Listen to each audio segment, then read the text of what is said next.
Gamers is back because we're going to do another game with sharks, and that game is Seaquest for your Atari 2600, featuring standard Activision label that has some Actiplaque spotting going on as the glue comes through the label.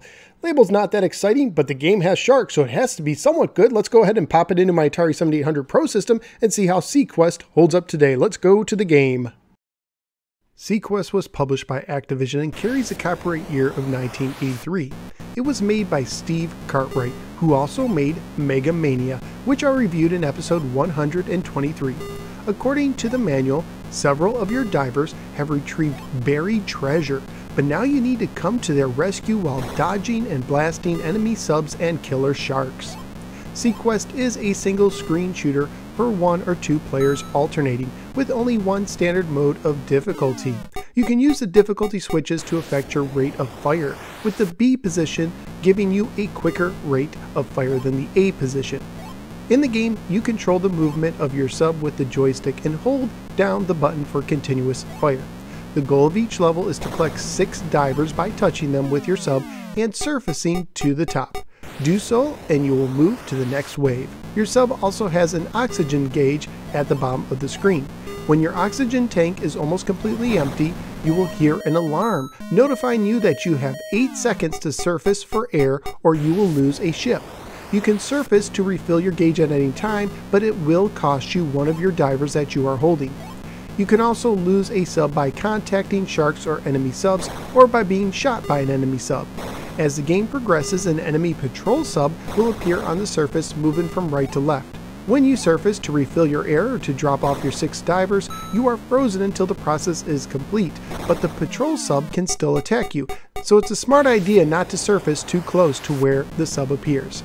You start the game with 4 subs, and you can gain an extra sub at every 10,000 points, with a maximum amount of 6 subs in reserve at any time.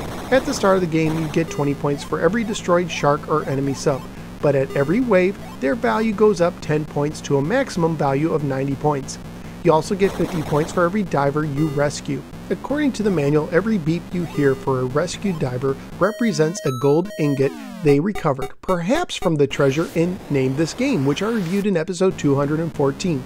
The value of rescue divers go up with each wave as well, for a maximum score of 1,000 possible points per diver if you get far enough. You also get bonus points for any remaining oxygen you have at the end of a wave. Originally, if you scored more than 50,000 points and sent a picture of your score to Activision, they would send you a special Sub Club badge. Overall, I like the colorful graphics of the game, including a nice Activision sunset at the surface, but I thought the sharks could have looked, well, a little more shark-like. The limited sounds in the game were well done, and this is a family-friendly game. On eBay, loose copies were going for $6 to $8, complete copies were going for $20 to $30, and those prices include shipping. So what did I think of Seaquest? I actually had a lot of fun with it. Normally I don't care for this style of game, but for some reason this version worked great. I thought the challenge was just right, and it controlled very well. So where am I going to rank Seaquest for the Atari 2600? Well, pretty high actually. I did like Kangaroo and Joust a little bit more at numbers 10 and 11, but I do give a slight edge over Journey Escape, so I'm going to make Seaquest my new number 12 game for the Atari 2600. Seaquest is some serious underwater fun on the 2600. If you enjoy retro-related videos, would you please click the like and subscribe buttons. You can now support the show through Patreon. Just go to patreon.com/NoSwearGamer. Thank you for giving me a little part of your day, and I look forward to seeing you next time on the next episode of the No Swear Gamer. Take care and watch out for sharks that look like giant talking fish.